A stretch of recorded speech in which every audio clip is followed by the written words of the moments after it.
Ok, donc aujourd'hui on parle skincare.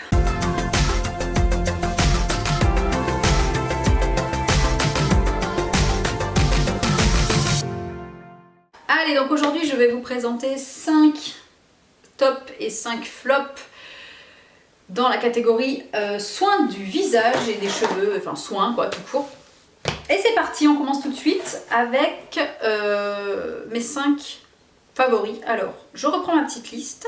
Donc je commence dans l'ordre de la routine avec un baume démaquillant qui est celui-ci, le Clinique Zero de chez Baniaco. Alors je sais pas si je vous en ai déjà parlé. En tout cas, ce qui est sûr, c'est que je l'adore puisque je l'ai quasiment terminé. Voilà. Ils sont super bons. Alors, c'est un baume démaquillant, donc c'est un genre d'huile solide, comme le baume de chez Clinique. Sauf que celui-ci, il a un petit parfum qui est tout agréable, vraiment un peu féminin, un peu sucré.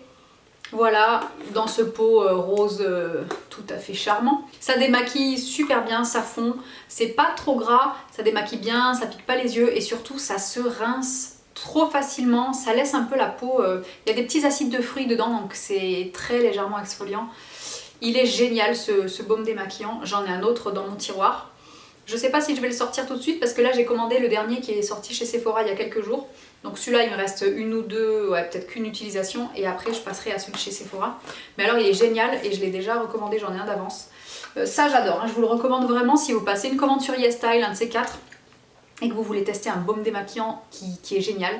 Je vous recommande celui-ci. Ensuite, si je continue dans l'ordre de la routine, il y a la crème moussante, nettoyante, hydratante de chez CeraVe. Donc c'est le tout dernier nettoyant qui est sorti chez eux, chez CeraVe. Alors c'est un peu galère de se retrouver dans les gammes de chez CeraVe parce que le code couleur c'est pas forcément hyper clair. Moi j'aurais vraiment différencié celui qui est crémeux mais qui mousse pas à celui-là qui est un peu crémeux gel mais qui mousse parce que c'est deux produits qui sont complètement différents.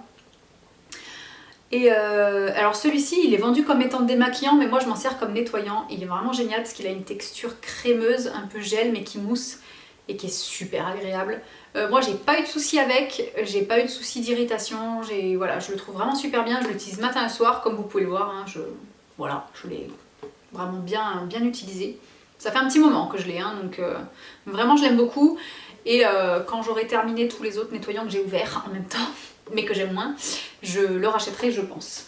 Troisième favori de ma routine du moment, là vous allez quasiment voir ma routine en entier parce que j'utilise très peu de produits en ce moment. J'ai eu beaucoup de problèmes d'éruption, d'acné pendant les vacances de Noël. Vraiment un truc mais de fou, je sais pas ce qui s'est passé. Je pense que j'ai fait des conneries, hein, clairement. Trop d'actifs, trop d'exfoliants, trop de rétinol, tout. J'ai tout arrêté. Et je suis revenue à des trucs que apaisants, tout ça, donc j'ai arrêté le rétinol. Et alors un produit que j'ai sorti et qui m'a complètement bluffé, c'est le Yellow Plasma de chez Green Keratin. Donc ça c'est la version avec la collab qu'ils avaient fait avec Sonia Seller pour les vacances. Et voilà, j'en suis à la moitié à peu près, donc je l'ai bien utilisé. Et alors ça m'a vraiment bluffé. C'est un sérum, en fait c'est pas un sérum, c'est une émulsion mais très légère, apaisante pour les peaux sensibles, irritées et les rougeurs en fait, hein. Et ce produit-là, il est génialissime. J'étais persuadée que sur une peau grasse, c'était pas très indiqué ce genre de sérum. Pourquoi? Parce qu'il contient des huiles en fait. Donc voilà, il y a de la camomille dedans, il y a de l'huile de chanvre, en fait c'est des trucs hyper apaisants et anti-rougeurs. Et alors ce qui est fou, c'est que effectivement, on voit l'effet sur les rougeurs quasiment instantanément. C'est-à-dire que quand vous le mettez, vous avez l'impression tout de suite que il y a un truc qui se calme dans votre peau. Là, vraiment, j'ai décidé du coup au début du mois de janvier de changer complètement radicalement de stratégie pour mon acné et de tout miser sur l'anti-inflammatoire entre guillemets, parce que moi j'ai une acné très inflammatoire et plus j'essaye d'exfolier, d'utiliser des trucs costauds pour essayer et plus c'est affreux.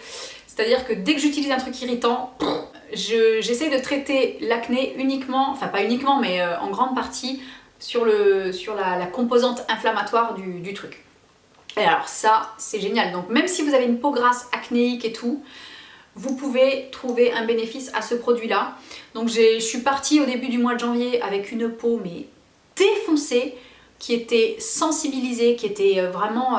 dès que je mettais un truc hydratant dessus, ça me brûlait, elle était rouge, j'avais vraiment des boutons inflammatoires sur toutes les joues ici et même le front, hein.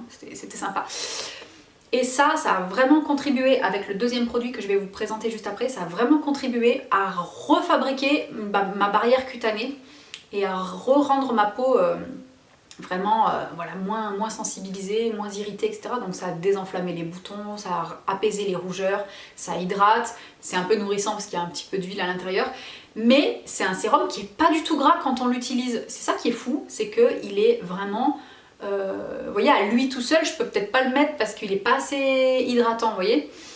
Donc celui-là, je l'ai mis pendant un mois, je l'ai mis matin et soir, j'ai fait une cure, c'est pour ça que je l'ai bien descendu avec le deuxième produit. Et franchement, mais j'ai vu un avant-après sur ma peau qui était complètement dingue. Et c'est vraiment, je vous le recommande, il est super. Je préfère ça, le Yellow Plasma, au ELMW, mais alors sans hésiter. Pourtant, Dieu sait que je vous l'ai vendu le ELMW aussi, mais alors là au moins, j'ai vu quasiment instantanément un effet apaisant sur ma peau.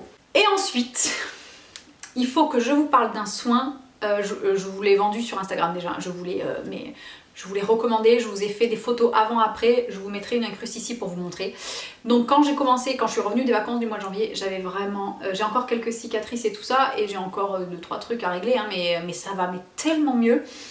J'ai eu vraiment beaucoup d'inflammation, une peau irritée, du coup j'ai fait une poussée d'acné, mais phénoménale.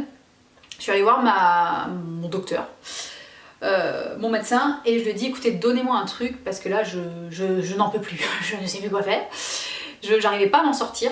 Et elle m'a dit écoutez, on va essayer d'abord un dernier truc avant de passer à un traitement vous voyez, un peu plus costaud. Donc elle m'a dit avant d'essayer Epiduo, elle m'a marqué Epiduo quand même, mais elle m'a dit je vous laisse une dernière chance, essayez ça en pharmacie, si vraiment ça marche pas même avec ça, passez vraiment au truc bazooka quoi. Et elle m'a dit essayez ce produit. Il s'appelle Keraxnil et c'est Ducray qui fait ça, c'est les laboratoires Ducray, c'est un petit flacon pompe comme ça, c'est un sérum, donc c'est une émulsion aussi, hein. C'est pas un sérum à queue avec de l'eau, mais il y a des huiles et tout ça dedans, c'est un sérum un peu émulsion, c'est comme un petit lait en fait, qui est donc un sérum pour les peaux adultes à imperfection. Et alors il est absolument génial. Donc j'ai mis ça en une semaine déjà, c'était radicalement différent, en 2 semaines, j'avais retrouvé vraiment une peau loin d'être parfaite, hein. Attention, on est dans la vraie vie là, on n'est pas sur Wish, mais vraiment immédiatement, en quelques jours, j'ai senti qu'on était dans la bonne direction en fait avec ce produit là. Donc je me suis dit ok, j'arrête tout, j'ai tout balancé, enfin j'ai pas tout balancé, j'ai tout mis au tiroir. J'ai gardé un démaquillant, un nettoyant très doux, donc ces deux-là, voilà. J'ai gardé un truc apaisant, donc celui-ci en sérum, parce que celui-là, il me convient super bien. Et j'ai sorti ça, et le matin, je mettais pas forcément de crème, juste ça. Et le soir, je mets mon masque de nuit Sika Sleeping Mask de chez Laneige pour cicatriser les dernières cicatrices et tout ça, les dernières rougeurs, donc les érythèmes post-inflammatoires quoi. Alors ce produit là, il faut que je vous explique parce qu'il fonctionne avec plusieurs actifs. Vous avez déjà de l'acide azélaïque. Donc je sais pas si c'est un ingrédient que vous connaissez beaucoup parce que c'est pas un ingrédient qu'on trouve souvent. On le trouve dans un booster qui est très connu chez Paula Choice, ce booster 10% d'acide azélaïque, qui est un ingrédient, l'acide azélaïque, qui est très connu par les dermatos pour traiter l'acné notamment. Vous savez quand vous pouvez pas prescrire de rétinoïdes sur une femme enceinte par exemple. Donc ça agit sur plusieurs facteurs de l'acné. C'est un ingrédient qui est difficile à formuler et qu'on trouve vraiment pas partout, donc on trouve aussi ça dans un produit de chez The Ordinary, mais qui est pas un produit combiné. Et moi je l'ai, le booster de 10% d'acide azélaïque de chez Paula Choice, et je n'ai jamais réussi à l'intégrer à ma routine en fait. Alors que celui-ci, il aurait peut-être fallu que je fasse pareil, c'est-à-dire que j'arrête tout et que j'utilise que le booster de chez Paula Choice. Mais je sais pas, celui de chez Paula Choice, il me donnait des rougeurs, j'étais pas à l'aise avec. Donc ça a plusieurs effets. C'est déjà anti-inflammatoire, et ça on en a parlé, mais c'est une des composantes, une des plus importantes, si ce n'est la plus importante si vous voulez traiter votre acné. c'est anti-inflammatoire, c'est réduisez l'inflammation de votre peau. Absolument, c'est vraiment le truc. Si vous utilisez du rétinol par exemple et vous dites que ça va marcher tout seul, non, parce que ça va irriter votre peau. Et si ça irrite votre peau, ça va juste augmenter votre acné, ça marchera pas. Donc bon bref, je sais, j'ai essayé. Donc c'est anti-inflammatoire l'acide azélaïque, donc déjà premier truc. Ça réduit aussi les comédons parce que c'est un petit peu, je pense que ça doit être un petit peu exfoliant quand même. Et ensuite, un troisième truc, c'est que c'est antibactérien, donc ça évite la prolifération de la bactérie de l'acné sur votre peau. Ensuite, un autre truc, c'est que ça réduit l'hyperpigmentation post-inflammatoire. Donc c'est-à-dire que quand vous avez eu, comme celle que j'ai là par exemple, quand vous avez eu un bouton bien enflammé, il laisse une marque rouge pendant des jours et des jours, même s'il n'y a plus rien dessus. Et donc l'acide azélaïque, ça réduit l'hyperpigmentation post-inflammatoire. Ensuite, un truc qui est très intéressant, c'est que l'acide azélaïque, c'est quand même vachement bien toléré par rapport au rétinol. Parce que par exemple, ça, je le mets matin et soir en quantité relativement généreuse, genre au moins 2 pompes, et je n'ai eu aucune irritation. Ensuite, c'est un actif que vous pouvez utiliser pendant la grossesse ou si vous allaitez ou des choses comme ça. Et donc là, il n'y a pas de contre-indication par rapport à un produit qui contient un rétinoïde par exemple. Donc c'est vraiment un super actif. Alors c'est pas un actif pour tout le monde. Si vous avez une peau qui est normale, qui n'a pas d'acné, qui n'a pas de mélasma ou qui n'a pas de taches ou des trucs comme ça, vous n'allez rien voir de particulier parce que c'est pas hydratant, c'est pas super exfoliant, c'est pas... voilà. Mais vraiment, en tout cas, c'est un des ingrédients pour l'acné qui est assez souvent recommandé. Après, bien sûr, comme tous les ingrédients, il y a des gens qui ne tolèrent pas l'acide azélaïque, hein, donc il faut essayer pour savoir. Ensuite, il n'y a pas que de l'acide azélaïque à l'intérieur, il y a aussi de l'acide glycolique, donc de l'AHA. Donc ça, pareil, le fait d'exfolier sa peau quand on a de l'acné, c'est très bien parce que ça normalise aussi la kératinisation, donc ça évite l'amas de cellules mortes en surface qui va boucher les pores. Donc acide glycolique, j'ai essayé le BHA de Paula Choice par exemple, ça, je crois que ma peau le supporte pas. Dès que je le mets, je suis rouge et j'ai encore plus d'acné, donc bon bref. Faudra que je réessaye maintenant que ma peau elle est plus calme. Acide glycolique, ça marche. Pareil, le problème c'est qu'on ne connaît pas la concentration. En tout cas, c'est suffisamment doux pour que je puisse l'utiliser matin et soir sans avoir aucune irritation. Et ça fait 1 mois que je le teste. Donc je pense que si ma peau avait été maltraitée, je l'aurais vu depuis le temps. Donc il y a aussi un actif qu'ils ont breveté qui s'appelle la mitracine. Donc c'est un extrait de myrte, si j'ai bien compris. Qui lui va également agir contre la bactérie elle-même. Donc c'est vraiment un soin qui est complet. Donc ce qui est génial, c'est que ça peut vous éviter de faire des conneries en fait, d'avoir un truc comme ça combiné tout en un. Parce que parfois c'est pas évident de savoir comment s'organiser pour avoir un exfoliant, donc une lotion aux AHA, un booster à l'acide azélaïque, un sérum à la niacinamide, un machin, un truc, on sait plus comment faire. Et ce que j'aime beaucoup, c'est que ça, c'est un tout en un. C'est-à-dire que là-dedans, à lui seul, vous avez quasiment tous les ingrédients qui peuvent être intéressants quand vous voulez traiter de l'acné. Alors, on parle d'une acné légère, hein, légère, modérée. Après, je sais pas ce que ça peut donner sur des peaux vraiment... avec une acné vraiment sévère, quoi. C'est un flacon airless. Il est pas très cher. Il doit coûter entre 15 et 19 €, je dirais. Et ce sérum-là, donc... ma Toubib me l'a prescrit, donc je l'ai acheté, c'est pas remboursé, hein. Je l'ai acheté avec mes petits sous, il est absolument fantastique. Si vous avez des problèmes d'acné légère et que vous voulez pas aller vous défoncer la peau avec de l'Ipsduo, de la Dapalène ou de la trétinoïne, essayez ça. Voilà, et le dernier favori que je vais vous présenter, c'est un shampoing, tout simplement. Qui se trouve également en pharmacie et c'est le Naturia de chez René Furterer. On parle pas souvent de cette marque, je sais que c'est pas une marque qui est super en vogue, peut-être parce que c'est une marque qui est plus vieille que moi et qu'elle fait un peu peut-être old school je dirais. Voilà, les packaging verts et tout. Moi c'est une marque qui est un peu chère à mon cœur, c'est un peu ma Madeleine de Proust puisque ma mère quand j'étais petite, donc elle travaillait en salon, elle est coiffeuse. Elle travaillait dans un salon qui travaillait avec René Furterer, donc moi j'avais toujours l'habitude de voir ces packaging verts et tout, et je me rappelle quand j'étais au collège, je devais avoir 13 ou 14 ans, donc voilà, c'était il y a quand même 20 ans, J'ai acheté un shampoing de chez René Furterer déjà qui s'appelait Curbicière, je sais même pas s'il existe encore. C'était un shampoing pour les racines grasses et les cheveux fins qui donnait un volume extraordinaire à mes cheveux que j'adorais, et je sais pas pourquoi après j'ai complètement abandonné cette marque. Et là je suis allée chercher le Naturia, c'est le shampoing extra doux, usage fréquent, tout type de cheveux, donc c'est vraiment le shampoing basique hein, qui ne promet rien à part laver les cheveux, et il est génial. Déjà j'adore l'odeur. J'adore l'odeur des produits de cette marque, je sais pas pourquoi.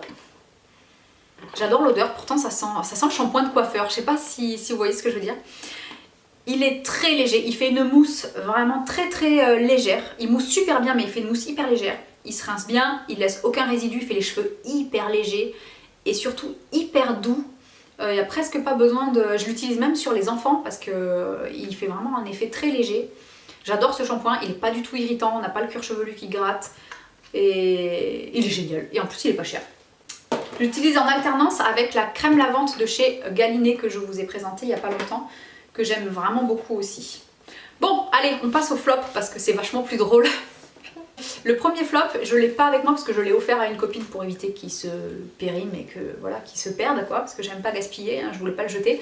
C'est, donc je vous mets la photo ici, c'est le Aqua Hypnotica, je crois, de la marque Sanoflore. C'est, vous savez, cette espèce de sérum d'essence pour le contour des yeux que je n'ai... C'est pas que je l'ai pas aimé, parce que l'odeur est à tomber par terre. J'adore les odeurs chez Sanoflore, c'est divin.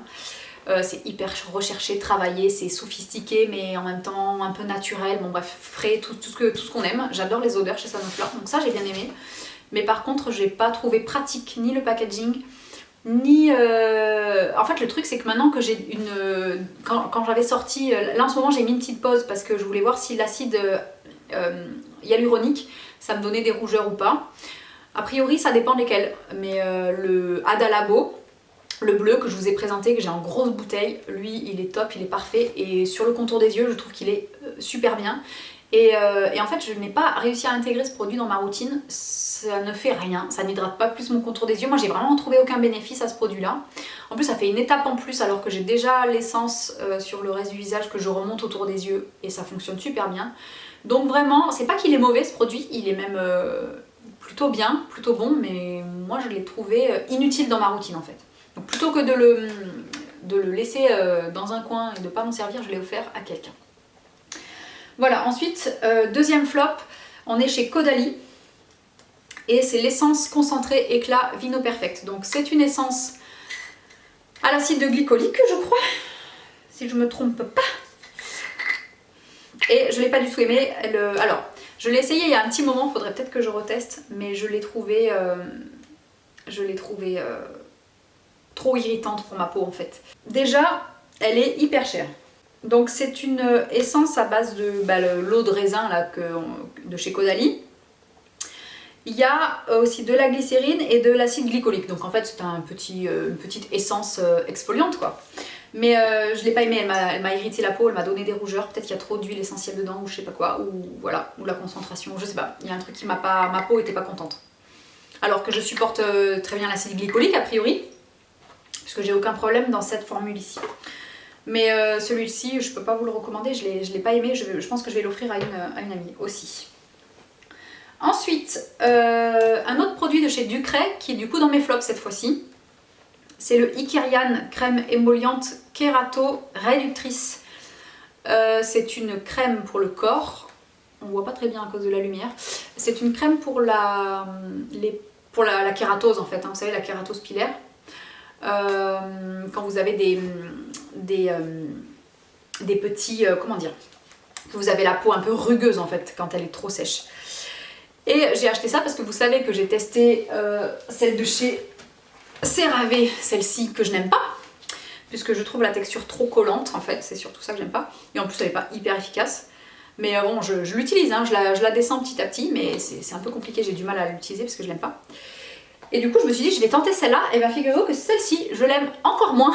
Donc celle-ci, pas mieux, hein. Je trouve que également elle est très collante, alors je sais pas pourquoi, elle est hyper collante aussi, c'est impossible de s'habiller. En fait, ça c'est pas possible de mettre ça le matin, hein, déjà, c'est mort. Déjà, rien que pour les étaler, ces crèmes-là, ces deux-là, rien que pour les étaler, je trouve qu'il faut vraiment tirer la peau parce qu'elle est vraiment très collante. Même en mettant un tout petit peu, j'ai du mal. Et celle-ci, pareil, je la trouve pas plus efficace et pas plus agréable à utiliser, donc c'est non. Et ensuite, j'ai deux solaires qui sont nazes. Le premier, c'est ce solaire de chez Yves Rocher. SPF, alors solaire peau parfaite, SPF 50+, anti-âge, forcément, bon bref. J'ai un problème avec ça, c'est que ça pue quoi. Ça sent le monoeil. Alors ok, en été pour mettre sur le corps c'est bien, mais alors sur le visage, c'est beaucoup trop parfumé. C'est parfumé comme une...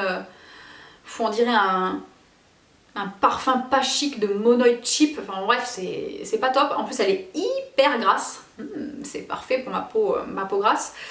Et en plus, moi les solaires, je les tolère assez mal. Hein. C'est-à-dire que j'en essaye plein, j'en achète plein parce que il y a plein de solaires que je ne supporte pas sur ma peau. Ça me fait des irritations, en fait, ça m'irrite la peau. Qui dit irritation dit inflammation, et qui dit inflammation dit acné. Et donc du coup, c'est pas possible. Alors du coup, j'ai beaucoup de mal à trouver une crème solaire qui soit pas grasse. En plus, des fois, comme elles sont hyper grasses, ben, ça fait un petit peu...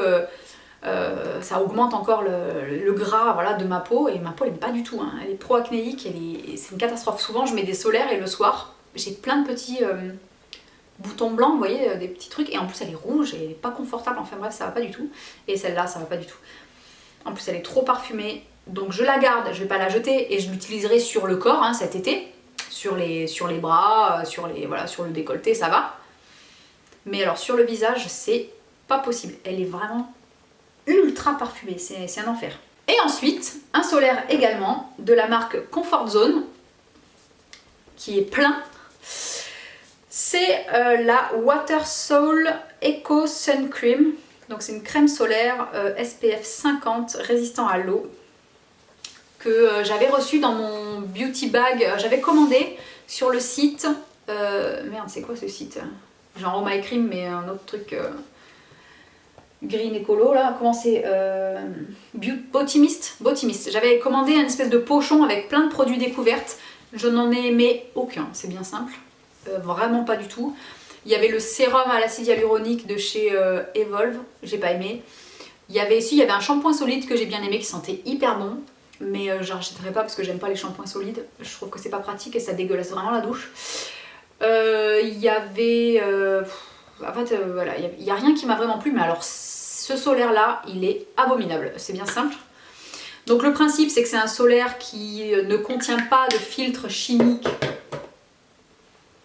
qui soit, comment dire, il y a certains filtres chimiques qui sont suspectés et actuellement à l'étude pour un potentiel effet perturbateur endocrinien, mais en fait on ne sait pas vraiment. Donc eux, voilà, il n'y a pas de filtre solaire qui soit éventuellement, ou que sais-je. Donc c'est une crème solaire qui n'a pas de parfum. Je crois qu'il n'y a pas de parfum. Donc, le problème que j'ai eu avec cette crème solaire, alors déjà elle est beaucoup trop grasse pour être appliquée sur le visage et même sur le corps, elle est tellement grasse, mais mon dieu, elle laisse la peau, mais... Alors voilà, je vais en mettre une petite quantité. J'ai essayé de la mettre cet été sur mes bras et même ça, c'était pas possible. Elle laisse vraiment la peau, mais hyper grasse et hyper collante. Il y a de quoi vous dégoûter de mettre une protection solaire. Moi je comprends que les gens n'aiment pas mettre des crèmes solaires parce que franchement ça c'est juste mais affreux. C'est hyper gras, hyper collant, ça reste, en fait ça sèche pas, ça reste gras super longtemps. Donc déjà sur le corps c'est berk, mais alors sur le visage c'est encore plus berk. C'est très dommage parce que le format, déjà la bouteille est super jolie. Je trouve que voilà, le code couleur, c'est bleu, c'est pas... Voilà. Par rapport à ça, vous voyez, ça c'est quand même extrêmement moche. Ça c'est quand même vachement plus joli. Le flacon pompe, c'est super bien. C'est beaucoup mieux qu'un spray. Et c'est beaucoup moins chiant qu'un tube. Je sais que les pompes, c'est pas très écolo et tout. Hein, mais comme quoi, c'est plein de contradictions, c'est marque Green. Mais c'est très pratique en tout cas. et je pense que je vais avoir du mal à la terminer celle-ci. Hein. Très sincèrement, ça va être très compliqué. Hein. Voilà, donc après, je saurais pas... En plus, c'est un SPF 50 et pas 50+. Et moi, je privilégie les 50+. Pourquoi? Parce que je sais très bien quelle est la quantité de crème solaire qu'il faut pour avoir le SPF 50+. Et je sais très bien que même si j'en mets ce qui me semble à moi une quantité énorme, en fait, on n'est jamais sur la quantité qu'il faut mettre en vrai. Hein, je vous ai posté sur Instagram l'autre jour, j'ai acheté la crème solaire, la fameuse P20, qui a un indice de protection monstrueux avec des filtres qui sont censés être pas trop irritants pour la peau, donc je vais essayer. Et ils disent que pour faire tout le corps, il faut 36 pompes. 36 pompes, je sais pas si vous réalisez, mais moi jamais de ma vie je mets autant, c'est pas possible. Donc je sais très bien pertinemment, je sais que je vais pas mettre la quantité qu'il faudrait, la quantité recommandée, que je vais en mettre moins. Et donc c'est pour ça que je prends un filtre solaire le plus haut possible, parce que même si j'en mets moins, ben, je vais me retrouver peut-être avec un SPF 30, mais ce qui est quand même mieux que 0. Alors que si je prends un SPF 30 ou même 50, je vais me retrouver peut-être avec un SPF de 10 si j'en mets pas assez et que j'en réapplique pas par exemple. Donc je potentialise un petit peu la protection parce que je sais très bien que déjà 1, je vais pas en mettre suffisamment, 2, je vais peut-être pas en remettre dans la journée, donc bon. Voilà pourquoi je pense qu'il faut vraiment prendre un SPF 50+. Voilà, enfin bref, du coup ça c'est non. Et j'aurais pu ajouter bien sûr dans les flops la crème solaire Purito, la crème solaire de chez Claire's et la crème solaire de chez Keep Cool.